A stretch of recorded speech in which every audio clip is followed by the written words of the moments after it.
Hello আমার sweet cute বন্ধুরা, কেমন আছো তোমরা সবাই? নিশ্চয়ই আমার গল্প শুনে খুব সুখ নিচ্ছ এবং আনন্দেই আছো। তোমাদের আনন্দ দিতেই তো আমি প্রতিদিন নতুন গল্প নিয়ে হাজির হয়ে যাই। তো চলো, তোমরা যারা এখনও আমার চ্যানেলটি সাবস্ক্রাইব করোনি তারা প্লিজ প্লিজ আমার চ্যানেলটি সাবস্ক্রাইব করে দাও। তো চলো, ভিডিওটি লাইক করে চ্যানেলটি সাবস্ক্রাইব করে দাও। উহ, শুভ, আস্তে ঢোকাও, আমার ব্যথা লাগছে। এই তো আস্তেই ঢোকাচ্ছি, কিন্তু ঢুকছে না। এই জিনিসটা বড্ড ছোট। উফ, আমি আর পারছি না। প্লিজ একটু তেল দিয়ে ট্রাই করো। হয়তো তেল দিলে পিচ্ছিল হবে আর ঢুকে যাবে। এইভাবে ভীষণ কষ্ট হচ্ছে। নীলার কথা শেষ হতেই শুভ বিছানা থেকে উঠে গিয়ে তেল খুঁজতে ব্যস্ত হয়ে পড়ল। এমন ছোট জায়গা দিয়ে কিছুই ঢোকানো যাবে না, তাই বিকল্প হিসেবে তেল দিয়ে চেষ্টার পর বেছে নিতে হয়েছে। শুভ তেল দিয়ে একদম পিচ্ছিল করে আবারও চেষ্টা করতে লাগলো। এইবার নীলা আবারও চেঁচিয়ে বলে উঠল, উফ, মরে যাচ্ছি ব্যথায়। এটা না করলেই নয় শুভ, আমার কষ্ট হচ্ছে। প্লিজ নীলা, একটু সহ্য করো। আজ আমাদের বাসর রাত, এটা তো করতেই হবে। তা না হলে আমার মনের একটা ইচ্ছে শখ অপূর্ণ থেকে যাবে। তোমার ইচ্ছে শখ পূরণ করতে গিয়ে এখন আমার প্রাণ বেরিয়ে যাচ্ছে। এই, জোরে ধাক্কা দাও, পিচ্ছিল আছে, ঢুকে যাবে। আহ দিচ্ছি সোনা, এই যে ঢুকে গেছে। আহ শান্তি। হুম। হয়েছে তোমার শান্তি? এখন আমার পাশ থেকে সরে বসো। নীলার কথা শুনে শুভ চমকে উঠল। বাসর রাতে বর বউয়ের কাছে থাকবেন, আদর করবে, এটা তো নর্মাল একটা বিষয়। কিন্তু এ কেমন বউ যে স্বামীকে দূরে যেতে বলছে? জি, হয়তো আপনারাও একটু কনফিউশনে আছেন যে এতক্ষণ কি ঢোকালো শুভ, আর নীলা ঢোকানোর পরে শুভকে দূরে যেতে বলল কেন। তো চলুন আপনাদের শুরু থেকে বোঝাই। নীলা হলো শুভর মামাতো বোন। ছোটবেলা থেকেই নীলা আর শুভ একসাথে বড় হয়েছে। আসলে একসাথে বড় হলেও তাদের মধ্যে বয়সের কিন্তু একটা লম্বা ব্যবধান আছে। নীলার থেকে শুভ 5 বছরের বড়। ছোটবেলা থেকেই নীলা আর শুভ একে অপরকে সব সময় বুঝত। সেই জন্য দুই পরিবার মিলে সিদ্ধান্ত নিল যে এদের বিয়ে দিলে হয়তো এরা আরও ভালো থাকবে। কিন্তু না, ব্যাপারটা একটু গোলমেলে হয়ে গেছে। শুভ নীলাকে স্ত্রী হিসেবে মেনে নিলেও নীলার তাকে স্বামী হিসেবে মানতে রয়েছে অনেক সমস্যা। বাস্যটাতে শুভ নীলাকে পরানোর জন্য একটি রিং নিয়ে আসে। শুভর ইচ্ছে পূরণ করতেই নীলা নিজের ইচ্ছে না থাকার পরেও শুভর হাতে রিং পরতে রাজি হয়। কিন্তু রিংটা নীলার ফিঙ্গারের সাইজে ছিল না, বরং ছোট ছিল। তাই এত কষ্ট করে অনেক কাঠখড় পুড়িয়ে অবশেষে রিংটা নীলার হাতে ঢুকলো। ব্যাপারটা আশা করি বুঝতে পেরেছেন। এখন চলুন গল্পে যাওয়া যাক। এই নীলা, আমি তোমার থেকে দূরে সরে বসবো মানে? তুমি আমার ওয়াইফ, তোমার পাশে বসার অধিকার আছে আমার। কি? কে দিয়েছে আপনাকে অধিকার? বিয়ে করেছেন বলে কি আমার উপর জোর খাটাবেন নাকি? এই, আপনি কি আমায় ধর্ষণ করার কোনো কুমতলবে আমার রুমে এসেছেন নাকি? আমি কিন্তু মামা মামিকে চিৎকার করে ডাকবো। নীলার এই সাবলীল ভাষায় বলা কথাটা ভীষণ অস্বাভাবিক লাগলো শুভর। এইসব কি বলছে নীলা? নিজের মধ্যে আছে তো সে, নাকি অন্য জগতে ঢুকে গেছে? নীলার চোখের দিকে এক দৃষ্টিতে তাকিয়ে কথাটা আপন মনে বলে উঠল শুভ। শুভর এমন হাঁ করে তাকিয়ে থাকা দেখে নীলা গলা ছেড়ে শুভকে উদ্দেশ্য করে আবারও বলতে লাগলো, এইভাবে তাকিয়ে আছো কেন? কখনো কি মেয়ে দেখো নাই? নাকি আমাকে নিয়ে কোনো প্ল্যান করছো? এই শুনে রাখো, তোমার কোনো প্ল্যান সাকসেস হবে না, কারণ তুমি আমার ভাই। আর কিছু না, জাস্ট বাবা মায়ের ইচ্ছে রাখতে তোমাকে বিয়ে করেছি, আর কিছু না। এই, আমার কোনো প্ল্যান মানে? আর ধর্ষণ মানেটা কি? আমি আমার বিয়ে করা স্ত্রীকে দেখব, টাচ করব, যা ইচ্ছে হয় করব, তাতে তোমার কি? আমার কি মানে? ওগো, ভুলে যাচ্ছ কেন? তোমার স্ত্রীটা আমি, তাই নিজেকে আমি তোমার হাতে তুলে দিচ্ছি না। আর যদি আমার ওপর জোর করো তবে বিকল্প পথ নিতে বাধ্য হব। নীলার মুখ বাঁকানো কথার ধরন দেখে শুভ একদম চুপসে যায়। এই নীলা হঠাৎ এইসব কেন বলছে বা তার থেকে দূরে কেন সরে যাচ্ছে তা জানা নেই শুভর। শুভ একটা দীর্ঘশ্বাস ফেলে মাথা নিচু করে ফেলে। ছোটবেলা থেকেই নীলাকে তার খুব পছন্দ। সেই পছন্দ থেকেই কবে যে নীলাকে ভালোবেসে ফেলেছে সেটা নিজের কাছেও একটা রহস্য। তবে যাই হোক না কেন, নীলা তার স্ত্রী, আর যেখানে নীলা তার ভালোবাসার প্রিয় মানুষ সেখানে নীলার উপর জোর করার কোনো মানে হয় না। শুভ কোনো কথা না বলে নীলার পাশ থেকে উঠে দাঁড়িয়ে ব্যাকসিট থেকে বালিশটা তুলে নিল। বিছানায় তো আর শোয়া যাবে না, হয়তো নীলা মনে মনে আবার অন্য কিছু ভাবতে পারে, তাই ফ্লোরেই শুয়ে পড়ি। আপন মনে কথাটা বলল শুভ। নীলা ঘোমটার আড়াল থেকে শুভর সব কার্যক্রমের উপর কড়া নজর রাখছে। শুভ মুখটা গম্ভীর করে ফ্লোরে শুয়ে পড়ল। গভীর রাত হতেই হঠাৎ করে শুভ অনুভব করল তার শরীরের উপর কিছু একটা দেওয়া আছে। শুভ একটু চোখ মেলেই দেখতে পায় তার শরীরের উপর একটা চাদর দেওয়া আছে। একটু ঠান্ডা লাগছে শুভর, তাই চাদরটা আর সরালো না সে। সারাদিন ক্লান্ত থাকায় শুভ আর কিছু না ভেবে ঘুমিয়ে পড়ল। সকাল হতেই শুভর ঘুম হঠাৎ করে ভেঙে যায়। শুভ ঘুমের মধ্যে অনুভব করে যে তার বুকের উপর কেউ মাথা রেখে তাকে আষ্টে পৃষ্ঠে জড়িয়ে ধরে আছে। শুভ মৃদু মৃদু দৃষ্টিতে চোখ মেলতেই দেখতে পেল নীলা তাকে জড়িয়ে শুয়ে আছে।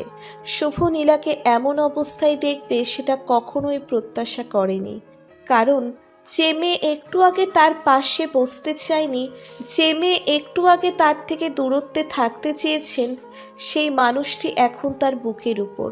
ভাবতে একটু অবাক লাগছে। শুভ নীলাকে নিজের বুকের উপর থেকে সরিয়ে দিতে চাইল। নীলার দিকে হাত বাড়াতেই হঠাৎ করে শুভ লক্ষ্য করল নীলা তার শরীরটা খামচে ধরে আছে। আর নীলাকে দেখে মনে হচ্ছে পরম সুখে সে নিদ্রা সুখ অনুভব করছে। শুভ নীলার দিকে হাত বাড়িয়ে দিয়েছে, যদিও নীলাকে সরিয়ে দিতে, কিন্তু না, শুভ নীলার মুখের উপর পড়ে থাকা এলোমেলো চুলগুলো আলতো স্পর্শ করে সরিয়ে নীলার কানের পিছনে গুজে দিল। শুভর ভালোবাসায় ভরা পরম স্পর্শে একটু করে কেঁপে উঠল নীলা। নীলার এই মৃদু কম্পন যেন শুভর মনের মধ্যে তোলপাড় সৃষ্টি করে দিয়েছে। এক অজানা অনুভূতির সৃষ্টি হয়েছে তার মধ্যে। আজ শুভর ভীষণ করে পেতে ইচ্ছে করছে তার প্রিয়জনকে। এতটা পেতে ইচ্ছে করছে যে নিজের উপর সম্পূর্ণরূপে নিয়ন্ত্রণ হারিয়ে ফেলেছে সে। শুভ আলতো করে নীলার নরম কোমরের উপর হাত জোড়া রাখল। শুভর হাতের মৃদু স্পর্শ নীলাকে দ্বিতীয়বারের মতো কম্পিত করল। নীলা এবার একটু কেঁপে উঠে শুভকে আরো শক্ত করে জড়িয়ে ধরল। শুভ নীলার থুতনিতে হাত দিয়ে নীলার মাথাটা একটু উপরে তুলল। নীলার গোলাপি ঠোঁটজোড়া শুভকে আমন্ত্রণ জানাচ্ছে। শুভ ওই ফুলের পাপড়ির মতো ঠোঁটজোড়ার দিকে এক দৃষ্টিতে তাকিয়ে আছে। ওই কোমল নরম ফুলের পাপড়ির মতো ঠোঁটজোড়া দেখে শুভ আর নিজেকে সামলাতে পারল না। নীলার ঠোঁটজোড়ার দিকে একটু একটু করে এগিয়ে আসতে লাগলো সে। নীলার খুব কাছে আসতেই শুভর গরম নিঃশ্বাস নীলার মুখের উপর পড়তে লাগলো। নীলা হঠাৎ করে চোখ মেলে শুভকে এতটা কাছে দেখতে পেয়ে ভীষণ চমকে ওঠে। নীলা বুঝে উঠতে পারছে না তার এত কাছে শুভ হঠাৎ কেন। নীলা কিছু না বুঝেই শুভর বুকের উপর ভর করে শুভর বুকের উপর থেকে সরে গেল। শুভর পাশে বসে নীলা হাঁপাচ্ছে। ভীষণ লজ্জা লাগছে নীলার। শুভ নীলার নীরবতার মানেও বুঝতেই ফ্লোর থেকে উঠে বসল। নীলাকে উদ্দেশ্য করে মৃদু কণ্ঠে বলতে লাগলো, সরি, আসলে আমি একটু অন্যমনস্ক ছিলাম, তাই ভুল করে ফেলেছি। নেক্সট টাইম মনে থাকবে। শুভর অভিমানী কণ্ঠে বলা কথাটা নীলার কানে পৌঁছর আগেই নীলা বুঝতে পেরে যায় শুভ অভিমান করেছে। আসলে অভিমান না করার তো কোনো কারণ নেই। প্রত্যেকটা মানুষের কিছু ইচ্ছে থাকে, কিছু চাওয়া থাকে নিজের প্রিয়জনের কাছে। শুভর ইচ্ছে চাওয়াও তার বিপরীত নয়, কিন্তু নীলা শুভর চাওয়াকে গুরুত্ব না দিয়ে শুভকে এড়িয়ে যাচ্ছে, যা শুভর অভিমানের কারণ হচ্ছে। নীলা মুখ বাঁকিয়ে শুভকে উদ্দেশ্য করে বলতে লাগলো, সরি বলতে হবে না। নিজের স্ত্রীকে কিস করতে যাওয়া কোনো অপরাধ বা পাপ নয় যে দুঃখ প্রকাশ করতে হবে। শুভ একটু বাঁকা হাসি দিয়ে নীলাকে উদ্দেশ্য করে বলল, আর নিজের স্ত্রী যে নিজেকে আমার থেকে আড়াল করে রাখতে চায়, যে আমাকে বারবার বুঝিয়ে দেয় আমরা ভালো বন্ধু আর কিছু না, যে আমায় বারবার বুঝিয়ে দেয় আমাদের মধ্যে ভালোবাসার কোনো স্থান নেই, তার থেকে এমন কথা মোটেও আশা করা যায় না। শুভর কথাগুলো শুনে নীলা রেগে বোম হয়ে গেল। নীলার আগে গজগজ করতে করতে বলতে লাগলো, কি কি বললি তুই? আমাকে বিয়ে করাটা তোর ভুল হয়েছে? জি, একদম ঠিক শুনেছ। তা না হলে এত দূরত্ব কেন? আমি তোমাকে জোর করে ধর্ষণ করব এমনটা ভাবলে কি করে? আসলে হয়েছে কি জানো, মা বাবার ইচ্ছে পূরণ করাটাই ভুল হয়েছে। তা না হলে এমনটা হতো না। ভুলটা বুঝলে আমার কিছু করার নেই। সরো, আমি ফ্রেশ হতে যাব। নীলা রেগে আগুন হয়ে শুভকে এক ধাক্কা দিয়ে শুইয়ে দিয়ে চিৎকার করে বলতে লাগলো, কি বলতে চাস তুই? হ্যাঁ, কি বলতে চাস? আমাকে তোর মা বাবার ইচ্ছে বিয়ে করে দয়া করেছিস তুই? তুই বিয়ে না করলে আমি সারা জীবন এভাবে থাকতাম? আমায় দয়া করেছিস? এই নীলাকে দয়া করেছিস তুই? উফ, আর আজব তো। আগে শুনেছি মেয়েরা বুঝে কম চিল্লায় বেশি, আজ তার প্রমাণ পেলাম। সত্যি তুমি বুঝো কম, চিল্লাও বেশি। হ্যাঁ, এখন তো এমনই লাগবে। এখন তো আমি বুঝবো কম, চিল্লাবো বেশি। আমায় তো তুই ভালোই বাসিস না, তাই আমাকে অসহ্যকর লাগছে। তুই তো ভালোবাসিস ওই ভার্সিটিতে যার সাথে লটর পটর করতি তাকে, তাই এখন আমার সাথে বিয়ের নাটক করে এসব বলছিস। মানে কি? আমি আবার কার সাথে লটর পটর করছি? সারাদিন তো সিসি ক্যামেরার মতো আমার উপর নজর রাখতে। কখনো যদি অন্য কারোর সাথে সামান্য কথা বলেছি, তখনই বাড়ি মাথায় তুলে সবাইকে ডেকে ডেকে বলতে। তাই তোমার ভয়ে কারোর সাথে কথা পর্যন্ত বলতাম না আমি। আর এখন বলছো লটর পটরের কথা? ওহ, তাই? আমার অগোচরে কত করেছিস আল্লাহই জানে। এই তুই ভার্জিন তো? চল, ডক্টর চেক আপ করিয়ে দেখি সব ঠিক আছে কিনা। বলা তো যায় না তোর যে চরিত্র, কবে কখন কোথায় কার সাথে কি কি না করেছিস কে জানে। শাট আপ, একদম চুপ। বাজে কথা বলবে না আর একটাও। কিছু বলছি না তার মানে এই না যা খুশি তাই বলবে। এই তো পুরুষত্ব নিয়ে কথা বলছি না, এখন তো গা জ্বলে যাচ্ছে। যাবে নাই বা কেন? যার ঘরে এত সুন্দরী একটা বউ থাকার পরেও জোর করে না, তার মধ্যে যে ঝামেলা আছে তা কি আর বলার অপেক্ষা রাখে নাকি? নীলার তালগোল পাকানো কথাগুলো শুভর মাথা ঘুরিয়ে দিচ্ছে। একবার কাছে আসছে সেটা অপরাধ হয়েছে, আবার আসে নাই কেন সেটাও অপরাধ হয়েছে। কি করলে যে অপরাধ হবে না সেটা বিধাতাই জানে। তবে আর যাই হোক, এর সাথে তর্ক করে লাভ নেই। সে বরং ফ্রেশ হয়ে নিক, এটাই ভালো হবে। শুভ আবারও উঠে বসে জামাটা নিয়ে ওয়াশরুমের দিকে চলে যায় ফ্রেশ হতে। নীলা বসে বসে বকবক করেই যাচ্ছে, কিন্তু তার বকবক শুভ কোনো রকম প্রতিউত্তর করল না। পাগলের সাথে তর্ক না করাই ভালো, তাই শুভ নিজের মতো করে চলে যায়। ফ্রেশ হয়ে রুমে আসতেই শুভ দেখতে পেল রুমের কোথাও নীলা নেই।